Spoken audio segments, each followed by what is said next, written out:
La gloire à Dieu, merci Seigneur.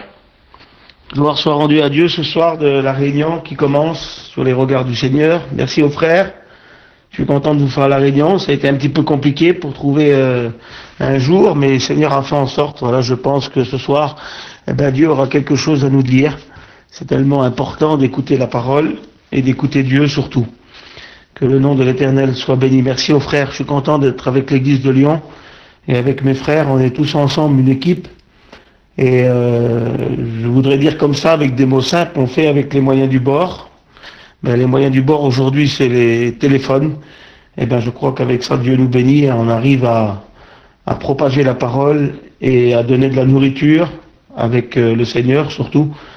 Et je rends gloire à Dieu pour cette parole qui est annoncée, cette parole qu'on a tellement besoin. Et j'ai un verset sur mon cœur que je voudrais partager avec vous. C'est un verset très court. Jésus va le donner dans une circonstance difficile. Il va célébrer la Pâque, il va annoncer le reniement de Pierre, Judas va le trahir, il annonce sa mort. C'est des circonstances un peu compliquées quand Jésus parle dans le verset. Là, on est dans le chapitre 14. Le verset que je vais vous lire, c'est le chapitre 14, mais le chapitre 13, il est compliqué. Il y a le reniement de Judas, Jésus va annoncer que Pierre va le renier aussi, bien qu'il avait dit qu'il allait jusqu'à la mort pour lui. Mais ça, c'est les mots des hommes, et nos mots, des fois, on fait pas tout ce qu'on dit, vous savez. Pour ma part, toujours. Et j'en demande pardon à Dieu. On n'arrive pas à faire tout. On dit des bonnes choses, mais on n'arrive pas à les accomplir. On voudrait accomplir ce que nous avons dans le cœur, mais des fois on dit plein de choses qu'on fait pas. Et puis Pierre avait dit plein de choses. Il avait dit plein de choses à Jésus. Mais Jésus connaissant son cœur, parce que le plus important c'est nos cœurs. On peut prononcer plein de choses, mais ce qui compte c'est ce qu'il y a dans nos cœurs. Parce que j'aime Jésus, parce qu'il ne regarde pas à l'apparence, mais lui il regarde au cœur. Et ce qu'il veut protéger c'est nos cœurs. Ce qu'il veut qu'on garde, ce qu'il veut garder c'est nos cœurs. Parce que les valeurs que nous avons ne sont pas à la vue des uns, ils ne sont pas à la vue des autres. Pour la vie chrétienne, la vraie vie de Dieu, tout se passe dans le cœur. Et c'est en fonction de ce qu'il y a dans le cœur qui va être manifesté à l'extérieur. C'est tout ce qu'il y a dans notre cœur. Et Jésus va le rappeler, parce que dans le chapitre 13 de l'évangile de Jean, c'est compliqué pour les disciples. Ils ont peur, et puis les circonstances fait qu'ils sont troublés. Ils sont troublés, on pourrait dire aujourd'hui que les circonstances que nous vivons aujourd'hui vont troubler un peu notre esprit. Ils vont troubler notre vue, ce qu'on voit, ce qui est en train de se passer, les mauvaises nouvelles qui est en train d'empoisonner notre vie aujourd'hui.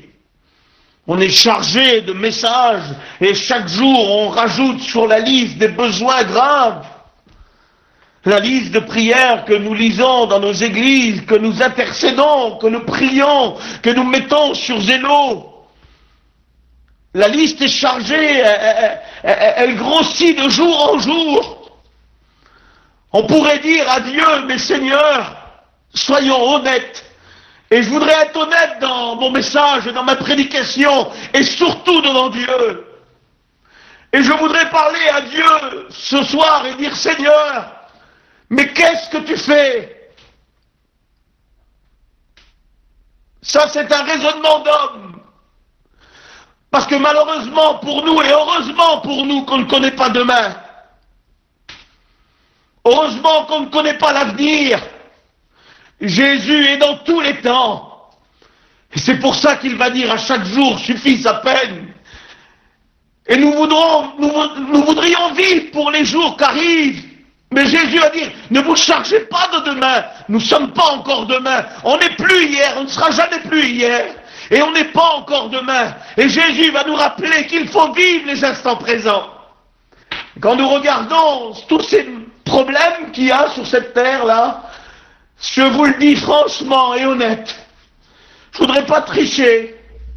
Je sais que j'ai confiance en Dieu, mais il y a quand même des circonstances qui nous troublent. Et comme les disciples dans le chapitre 13 de l'évangile de Jean, après ces nouvelles, après le reniement de Judas, après qu'il l'avait livré, Jésus va célébrer la Pâque. Et les disciples sont troublés. Et Jésus le sait. Il le sait qu'on est troublé. Il sait qu'on est troublé. Il sait qu'il y a des mauvaises nouvelles. Il sait que des personnes partent. Il le sait qu'on est là, on attend. Et puis peut-être des personnes qu'on aime vont quitter la terre. Nous attendons, et nous attendrons quoi? Que des mauvaises nouvelles. Et puis notre cœur est troublé. Oui, notre cœur est troublé. Ou notre esprit est troublé plutôt. Je dirais notre esprit est troublé. Parce que ce que Dieu veut garder, c'est notre cœur pour lui. Et il va rappeler il y a un verset qui va arriver, qui va faire la différence. Et heureusement que c'est pas moi qui le dis. Heureusement que c'est pas moi qui le dis. Heureusement que c'est pas moi. Parce que si ça aurait été moi qui aurais dit ça, il y a belle lurette, pardonnez-moi de l'expression, que ça aurait été oublié. Ou si un président aurait dit ça, ça aurait été il y a bien longtemps oublié. On aurait peut-être mis son nom dans une rue pour rappeler à mémoire, un mémorial, ou sur une place publique. Mais ça aurait été que des oublis. Mais il y a un mot puissant que Jésus va dire pour rassurer l'Église, pour relever l'Église. Parce que lorsqu'il parle, il accompagne sa parole. Il ne parle pas pour rien dire. Il ne parle pas pour dire que des mots comme ça. Quand il parle, il accompagne sa parole. Accompagne-nous, Seigneur. Je serai avec vous tous les jours jusqu'à la fin du monde. Et il va lire un mot puissant. Je tâte pour le dire, je ne sais pas pourquoi. Peut-être que, je sais pas, c'est comme ça dans mon cœur. Peut-être que Dieu veut vous donner soif de ce qu'il va dire. Le mot, vous le connaissez, on le connaît, on l'a écouté des centaines et des milliers de fois. Mais Dieu veut donner soif à la parole. Parce que des fois, il y a trop de mots qui est dit du Seigneur et on n'y porte pas attention. Alors on s'appuie de ce qu'on voit, de ce qu'on écoute, et on est troublé, on a peur. Oh, quand le vent est là, on a peur, vous savez. Quand la tempête est là, faut être honnête, il faut dire la vérité, on a peur, on est des hommes. Le disciple avait vu la multiplication des pains. Chapitre 14, je crois, du livre de Matthieu. Avec 2 petits pains et 5 poissons, il nourrit 5000 hommes. Et juste après, ils montent dans la barque. Et le vent arrive. Ils connaissaient le lac, ils connaissaient. C'était des pêcheurs. Mais le vent, ce jour-là, ils ont de la peine à ramer. Jésus est resté sur le rivage. Il est monté sur la montagne pour prier. Mais l'observation, le regard de Dieu est toujours sur eux. Toujours sur eux. Il les renvoie, il les fait monter dans la barque et il les traverser. Il renvoie la foule qui vient de nourrir avec 5 pains et 2 poissons 5000 personnes. Puis les disciples ont peur parce que les vents vont changer et ils rament, ils ont de la peine à ramer, ils ont de la peine. Et aujourd'hui dans ce monde où on vit, on est dans notre petite barque, notre petite vie chrétienne et on a de la peine, on rame avec les vents contraires, on a de la peine. On a de la peine avec les assauts du diable, les attaques du diable, les maladies qui empoisonnent nos vies, les mauvaises nouvelles. Nous ramons dans ce monde et on a de la peine. Les disciples sont tout seuls là dans la barque, Jésus n'est pas avec eux. Mais par contre, j'aimerais rappeler ce soir, par la parole de Dieu, Jésus est sur la montagne et il prie, mais le regard perçant est sur eux. J'aimerais dire à l'église ce soir de Lyon, avec les mots du Saint-Esprit, je pense, que peu importe ce qui t'arrive, et peu importe ce que tu passes, et peu importe tes peines et ta difficulté à ramer, et même si Jésus, tu penses qu'il n'est pas là, de son ciel de gloire, les regards, comme il a eu les regards sur les disciples, c'est les mêmes regards qu'il a sur toi. Les mêmes regards qu'il a sur moi. Les mêmes regards qu'il a sur l'église. Et Jésus va dire quelque chose, il va arriver. Mais les circonstances fait qu'ils ont tellement peur. Ils ont tellement peur.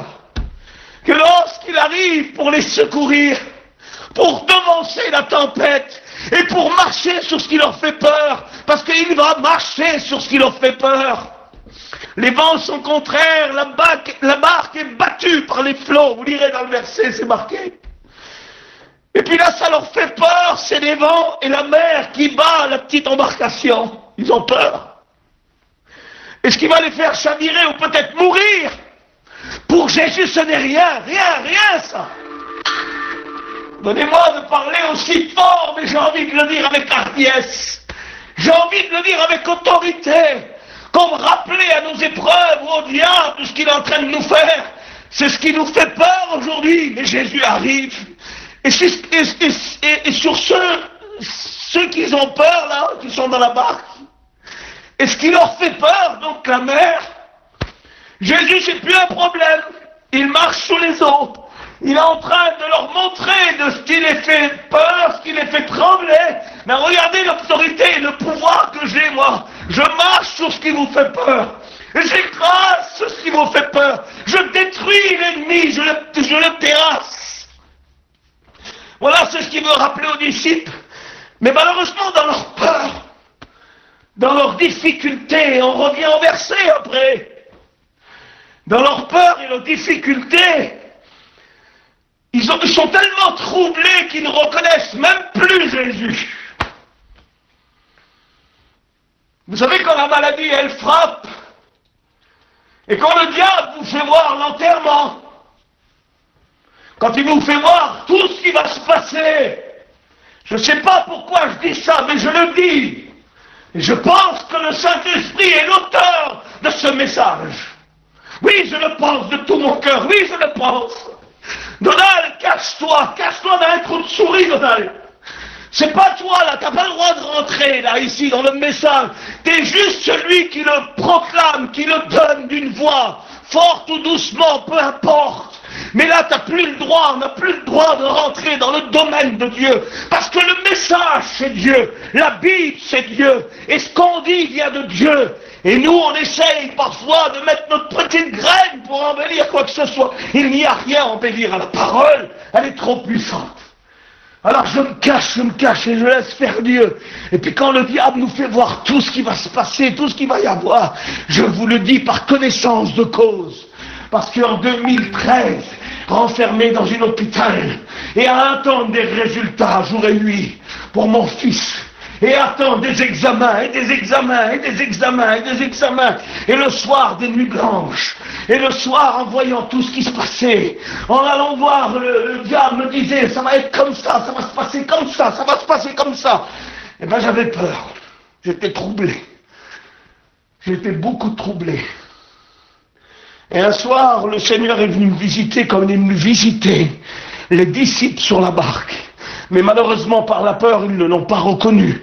Ils ont cru que c'était un fantôme. Parce que la peur était trop grande. C'est légitime. Jésus leur a donné une parole. Et puis, il leur a dit ce qui se passait. L'homme de peu de foi. Et c'est vrai qu'on a peu de foi, c'est vrai. Le peu qu'on a, on lui donne. Il est le rémunérateur de notre foi. Il est le consommateur de notre foi. Oh, j'en ai pas beaucoup, mais je lui donne, je lui fais confiance, c'est tout. Et puis quand il est arrivé, ils ont eu peur, et moi j'avais peur ce soir-là, j'étais dans l'hôpital, j'attendais des examens.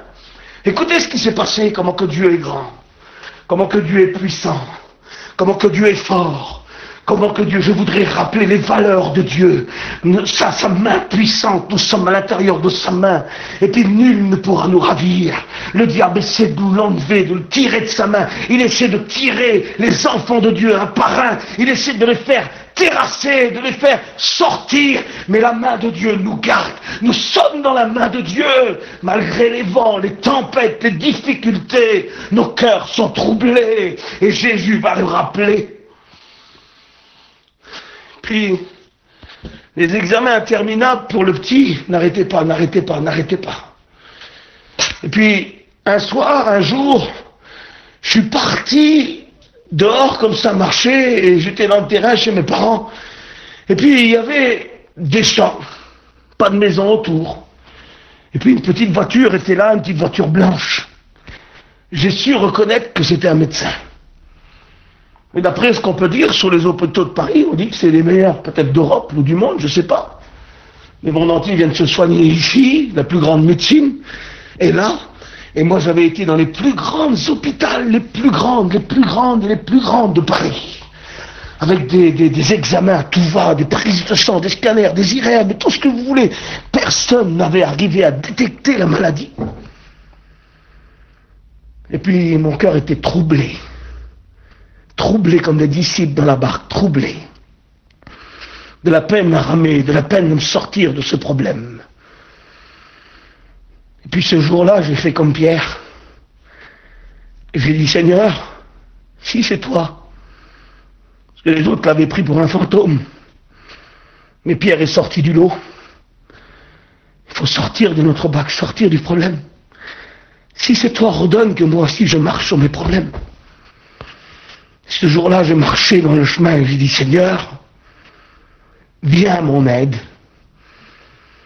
Et puis comme Pierre, je suis sorti de la barque. Parce qu'il y avait trop de problèmes, trop de difficultés, et rien ne pouvait se résoudre. Alors j'ai décidé de sortir, et d'aller vers mon Dieu, et de marcher dehors du terrain, et de marcher comme ça, avec éprouvé, avec un cœur troublé, avec des pensées contraires, avec de la peine, avec aucune solution. Mais j'ai dit, Seigneur, viens à mon aide, et réponds-moi. Et je suis sorti de ma barque comme Pierre, et je me suis mis à marcher sur le problème. Et au bout du terrain, Dieu allait me répondre. Et au bout de ce problème-là, il n'y avait rien pour résoudre. Hein, je prêche de tout mon cœur. Je vous le promets que c'est vrai. Je prêche de tout mon cœur, parce que ce soir, Dieu va encourager l'Église, parce que nous sommes dans sa main. Et il veut nous dire, comme il a dit aux disciples, que votre cœur, oui, que votre cœur ne se trouble point. Le trouble est là, c'est vrai. Et pour moi, le trouble était là. Le diable me faisait voir l'enterrement, me faisait voir toutes ces choses-là. Et j'avais peur, je ne passais pas des nuits, je dormais à peine. Et puis quand j'ai vu cette petite voiture blanche, je me suis approché, je ne sais pas pourquoi elle était là, cette voiture. Il y a des SOS médecins, vous savez, quand on appelle, qu'on a besoin d'eux, ils viennent. Et ce jour-là, cette petite voiture blanche était SOS médecin. Mais c'était un SOS médecin envoyé de Dieu. C'était pas un SOS médecin qui venait je ne sais pas où. Je ne sais pas pourquoi il était là, ce monsieur. Et je l'ai vu là, et j'ai dit, monsieur, vous êtes docteur? Il dit, oui, je suis SOS médecin. Comme si qu'il m'attendait. Parce que Dieu, ce jour-là, allait me faire marcher sur mon problème, comme lui marchait sur la mer. Et Jésus, quand je lui ai demandé de l'aide, j'ai dit, Seigneur, aide-moi.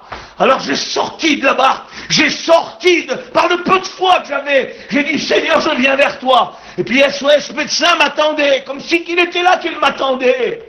J'ai dit, monsieur, j'ai un fils qui est malade, ça fait quelques mois, ça fait des semaines qu'on fait des examens, je l'ai emmené partout, vous voulez pas venir le voir, le visiter? Lorsqu'il a rentré dans le camping, il est venu avec sa petite sacoche, et je le vois devant moi, il payait pas de mine, il était tout frêle, tout maigre, des petites lunettes comme ça, on n'aurait même pas regardé sur lui. Ça c'est les hommes, ça. J'avais été chez les plus grands docteurs, les plus grands médecins, les plus grands professeurs de Paris, et celui-là il était tout inutile, mais celui-là il venait de Dieu. Parce que quand ça vient de Dieu, il n'y a pas d'apparence avec Dieu. Il venait de Dieu celui-là. Dès qu'il est monté dans le camping, il n'a même pas ausculté l'enfant. Il a regardé son visage, il a dit, telle et telle prise de sang.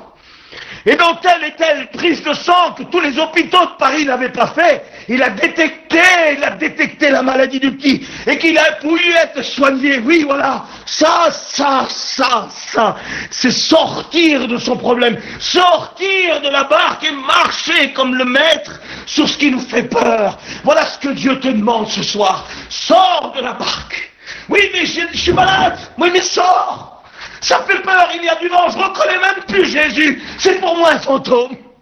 Comme les disciples, pareil. Mais si c'est toi, Seigneur, et nous savons reconnaître la voix de Dieu, quand il arrive, nous savons reconnaître, soyons honnêtes. Si c'est toi, Seigneur, alors je sors, et je marche, et je viens vers toi. Et Jésus rappelle, dans le chapitre 14, Il va mettre l'accent sur quelque chose de fort qui lui appartient à lui. Ça lui appartient à lui.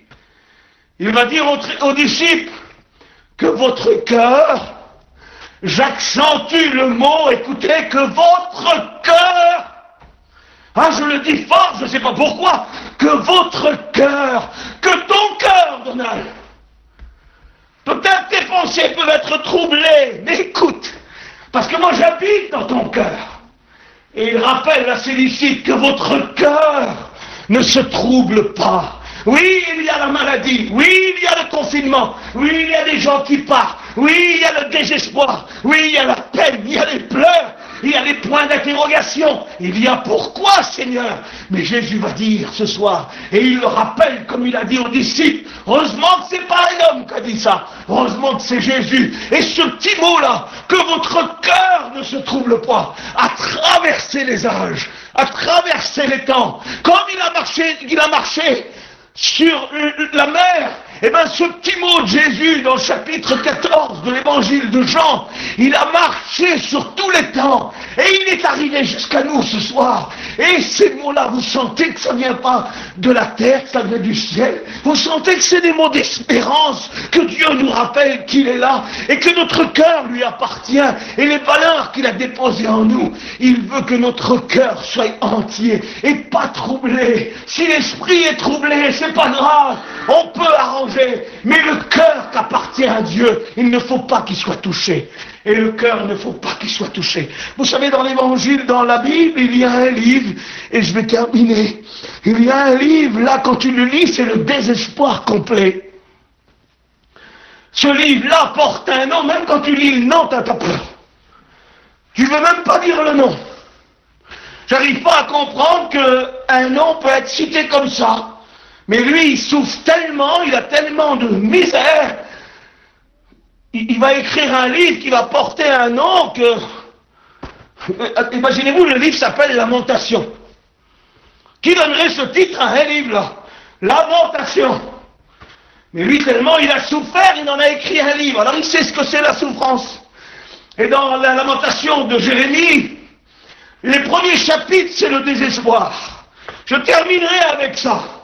Le premier chapitre, c'est le désespoir, c'est la déportation. Il y a eu 3 grandes déportations de Jérusalem à Babylone, et c'est la déportation. Quand tu regardes les déportations et ce qui s'est passé, les ravages de la déportation, c'est des ravages qui s'est passé. Et des fois, nous sommes déportés. Vous voyez bien qu'on est déportés dans un autre monde. On ne reconnaît plus le monde où on vit aujourd'hui. On n'arrive plus à voir les saisons, les circonstances. Tout est embrouillé, tout est mélangé. Aujourd'hui, on porte des masques, mais c'est fou. Si on aurait dit ça à nos vieux il y a quelques années, ils auraient dit, mais quel monde? C'est de la science-fiction. On est dans un autre monde. On est déporté. On a été déporté par les circonstances dans un monde qu'on ne connaît pas. Un monde qui prend notre liberté, un monde qui prend nos familles, une maladie qui terrasse, elle est en train de terrasser. Vous voyez bien qu'on est déporté dans un autre monde. On ne sera jamais plus dans le monde où on était tranquille avec nos petites affaires, et puis rien qui nous embêtait. Aujourd'hui, c'est un autre monde, c'est un autre système. Vous voyez que c'est une déportation qui est grave aujourd'hui. Et puis le pire, je ne voudrais pas vous faire peur, mais je dis ce que la Bible dit, ça n'ira pas mieux. Tout le monde espère un vaccin, mais ça n'ira pas mieux, ça n'ira pas mieux. Non, ça n'ira pas mieux. Pas du tout. Parce que c'est comme ça. Et comme Jérémie a été déporté par 3 fois, ils ont été déportés à Babylone. Jérusalem est ravagée. Les maisons brûlent. Le temple est détruit. Et puis dans le chapitre 3, premier chapitre, c'est le désespoir, la désolation. Deuxième chapitre, c'est le désespoir et la désolation.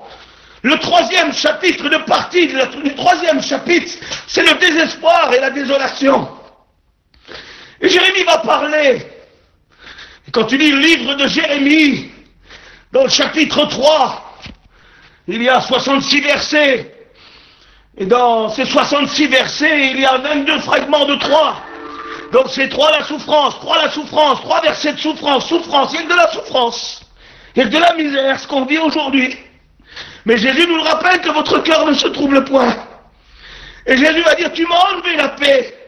Jérémie va dire dans le chapitre 3 au verset 17, il dit plein de choses avant ça. Ils m'ont tendu un piège, m'ont cassé les dents avec des cailloux, ils pouvaient le dire, vous pouvez le lire. Et puis il dit dans le verset, tu m'as enlevé la paix, je ne connais plus le bonheur. C'est un peu les circonstances d'aujourd'hui. On n'arrive plus à trouver la paix. On n'arrive plus à être tranquille avec tous ces mauvaises misères autour de nous qui nous empoisonnent la vie. On n'arrive plus. Tu m'as enlevé la paix, je ne connais plus le bonheur.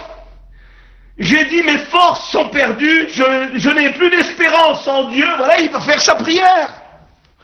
Parce qu'il ne faut pas essayer de jouer les plus forts ou les saints des saints. On est ce qu'on est. Et puis quand ça va pas, ça va pas, Seigneur, faut lui dire. Faut pas toujours faire comme si tout va bien et comme si tout se passe bien alors que notre cœur est déchiré.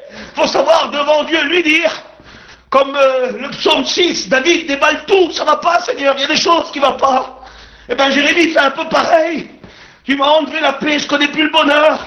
Je n'ai plus trop d'espérance en Dieu. C'est sa prière des circonstances qu'il vit aujourd'hui, comprenez? Écoutez ce qui va se passer. Il y a une section 3 qui va arriver, qui n'est plus la même, qui va tout changer.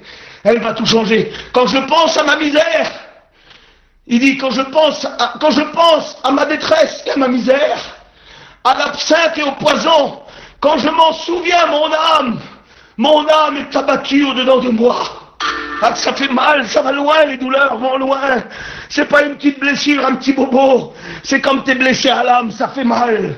Et puis là, au verset 21, et je termine, et je rappelle le mot de Jésus, que votre cœur ne se trouble point. Jérémie va dire quelque chose. Ces 3 versets qui arrivent, tout va basculer, tout va changer. Il sort de sa barque, et malgré tout, maintenant, il va décider d'aller vers Dieu. Et voilà ce qu'il va dire, et je le rappelle ce soir à moi, Donald, je le rappelle à vous, à l'église, et nous rappelons les mots du Seigneur. Et Jérémie va dire, voilà, verset 21, les 3 sections qui arrivent vont changer tout le cours de son existence et de ses pensées. Mais voici ce que je veux repasser dans mon cœur. Oui, Jésus a dit que votre cœur ne se trouble point. Jérémie est empoisonné et attaqué. Il a mal dans lui. C'est la déportation. Mais il y a un chapitre qui change. Maintenant, dans le chapitre 3, il y a une section qui arrive de versets qui va tout faire la différence. Et bien, à partir d'aujourd'hui, à partir de ce soir, si tu es dans le premier chapitre, le deuxième chapitre du livre de Lamentation, il y a un chapitre, il y a un moment, il y a une prédication, il y a un mot de Dieu qui va tout faire changer. Et Jérémie va dire, voici ce que je veux repasser dans mon cœur, et ce qui m'y donnera de l'espérance. Oui, alléluia.